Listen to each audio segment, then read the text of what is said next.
Syedaralun, viral di media sosial baru-baru ini kisah seorang pria ditinggal menikah setelah 7 tahun bersama.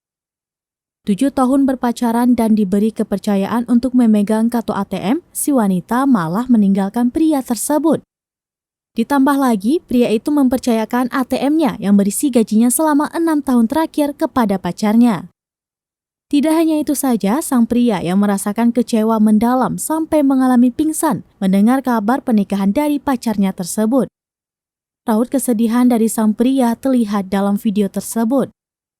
Sosok pria itu tampak tak berdaya dan tertunduk lesu di sekeliling keluarganya yang mencoba menguatkan.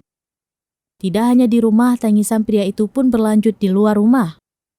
Tampak juga di video lainnya yang menunjukkan kesedihan pria tersebut yang menangis sampai tertelungkup di tanah.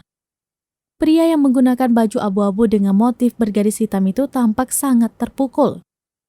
Hingga saat ini tidak diketahui pasti lokasi dari peristiwa menyedihkan tersebut. Namun diduga jika hal tersebut terjadi di sekitar daerah Sumatera Utara jika dilihat dari bahasa yang digunakan. Unggahan tersebut pun sontak menuai beragam komentar dari netizen. Tidak sedikit masyarakat yang memberikan dukungan kepada laki-laki tersebut. Namun sebagian lainnya ikut menyayangkan perlakuan dari sang wanita yang tega meninggalkan kekasihnya begitu saja setelah 7 tahun berpacaran.